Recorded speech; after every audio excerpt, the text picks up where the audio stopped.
So are you once again saving, or are you going to splurge for a dude at tight end?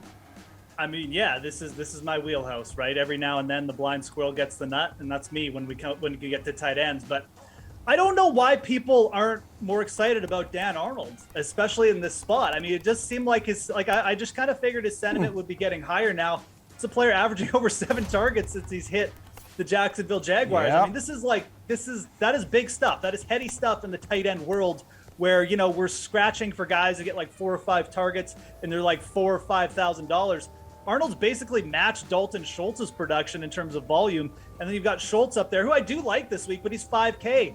Arnold also has a great matchup here. I mean, the Colts, this is just a team you love to target, not only with tight ends, but just in the passing game in general. I mean, yards per reception, pass attempts against by opponents. And then you've got the Jaguars. They've averaged 40 pass attempts per game over their last 3 games. 3,500, it's just too cheap for Dan Arnold. And again, if you're looking to save money, maybe you just want to get in on all these expensive wideouts, or you're looking to stack like 3 expensive running backs.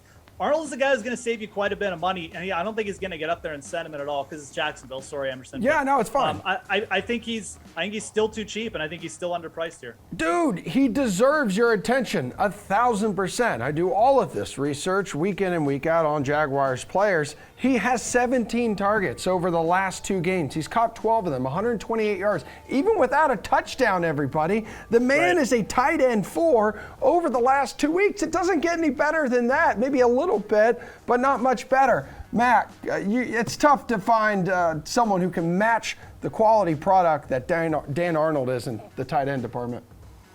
Yeah, so the only thing I disagree with is that no one's going to want to play Dan Arnold. I think everyone's going to wind up playing Dan Arnold. Yeah, I agree. It's an underpriced. Yeah. He's a guy that has done well recently.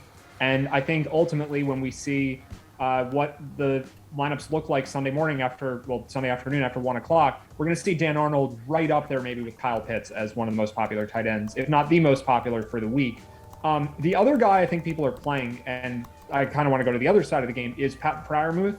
The Steelers have some wide receiver injuries. Freiermuth is coming off a really big game against the Bears on Monday night. I think TJ Hockenson on the other side is just not someone who's going to be very appealing, because if you're playing that game, you're probably just saving with Freiermuth.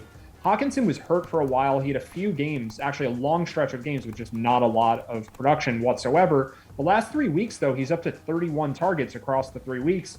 He hasn't gotten in the end zone, but he's caught 24 total passes. I think the upside is definitely there. And I think at his price tag at $5,500, this is just not someone that people are going to get to. So Hockenson, I don't know, maybe beginning of the season was someone who was a very appealing tight end pick.